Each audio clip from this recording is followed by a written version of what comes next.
শীতকালে খেতে গেলে মুড়ির মোয়া আমার এই রেসিপিটিকে কিন্তু মন দিয়ে দেখতে হবে। ভালো লাগলে লাইক, কমেন্ট, শেয়ার এবং সাবস্ক্রাইব বাটনটি অবশ্যই প্রেস করে দেবেন। এই রেসিপির জন্য আমি নিয়ে নিয়েছি পরিমাণ মতো জল। যতটুকু গুড় ব্যবহার করবেন তার থেকে সামান্য পরিমাণে জল একটু বেশি ব্যবহার করবেন এবং এটা ফুটে ওঠা পর্যন্ত ওয়েট করব। ফুটে গিয়েছে এবং গুড়টাও সম্পূর্ণভাবে মেল্ট হয়ে গিয়েছে এবং এই বাবলস যখন উঠে যাবে আরও একটু টানিয়ে নিয়ে এটাকে এক তার করতে হবে।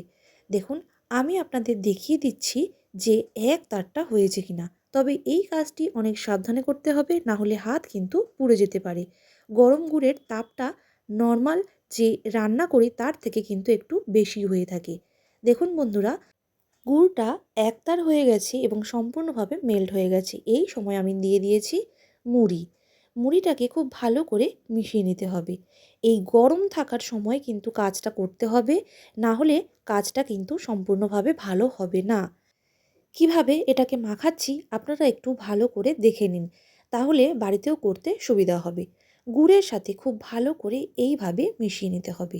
যতক্ষণ না গুড় আর মুড়িটা একে অপরের সাথে মিশে যাচ্ছে ততক্ষণ এইভাবে নাড়িয়ে চাড়িয়ে নিতে হবে। ঠান্ডা করার কোনো জায়গা নেই। এইভাবে মাখিয়ে নেবার পরেই হাতের সাহায্যে গোল গোল করে নিতে হবে। তবে কাজটা অনেকটাই সাবধানপূর্বক করতে হবে, কারণ আগেও বলেছি গরম গুড়ের তাপ কিন্তু অনেক বেশি হয়, তাই এইভাবে হাতের মধ্যে লেগে উঠতে পারে।